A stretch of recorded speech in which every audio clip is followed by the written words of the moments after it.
कुंडली में गुरु ग्रह अगर अशुभ फल डाल रहा है तो ऐसे में आपको गाय की कैसे सेवा करनी चाहिए, जानते हैं पंडित जी से। पंडित जी बताइए कैसे करें सेवा। देखिए, बृहस्पति जो है ये जीवन और सुख का कारक ग्रह है। बृहस्पति किसका ग्रह है? जीवन और सुख का कारक ग्रह है। बृहस्पति के बारे में तो यहां तक कहा जाता है कि यस्य केंद्रे बृहस्पति किम कुर्वन्ति अन्य ग्रह। जिसके केंद्र में बृहस्पति बैठे हों उसका अगर दूसरा कोई ग्रह खराब भी हो तो क्या बिगाड़ लेगा। जैसे बृहस्पति अगर लग्न में बैठ जाए तो उसकी पूरी दृष्टि आपके पंचम भाव, सप्तम भाव और नवम भाव पर होगी।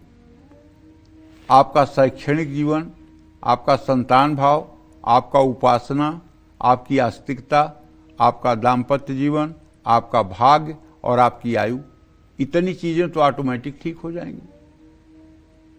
बृहस्पति केवल तृतीय भाव में,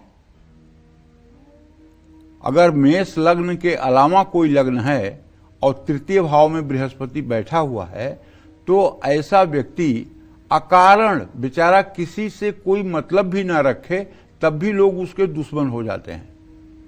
अकारण जिनको जानता भी नहीं है वो लोग भी उसका विरोध करेंगे और जहां भी पैसा इन्वेस्ट करेगा बिजनेस के लिए, व्यवसाय के लिए, प्रॉपर्टी के लिए, वहीं उसका पैसा फंस जाएगा। ऐसा आदमी पूरे जीवन बेवजह के संघर्षों में मरता है। अगर कुछ ऐसा आपके साथ भी है और गुरु अशुभ फल दे रहा है तो सिर्फ गौवंश के दर्शन कर लेने से गुरु ग्रह का दोष दूर होता है। ऐसे लोगों को गुरु ग्रह को बल देने के लिए गाय के बाड़े या गौशाला में कुछ समय हर रोज या हफ्ते में एक बार जरूर जाना चाहिए। गाय गैया मैया की सेवा करनी चाहिए और गाय के प्रति अपने मन में एक बहुत अच्छा कंसेप्ट रखना चाहिए, एक बहुत अच्छा दृष्टिकोण रखना चाहिए। उन्हें जैसे अपने हृदय की धड़कन की तरह मानना चाहिए और देसी गायों की सेवा अगर होती रहे, और केवल गाय की सेवा नहीं, गौवंश की भी अगर सेवा करें, गाय के बछड़े की भी सेवा करें, सांड को भी अगर आप खिला पिला रहे हैं तो कोई बुराई नहीं है। किसी माता को आप सोने का मुकुट पहना दें और उसके बेटे को फांसी पर चढ़ा दें तो क्या उस मां का आशीर्वाद आपको मिलेगा? क्योंकि मां सबसे ज्यादा प्यार तो अपने बेटे को करती है।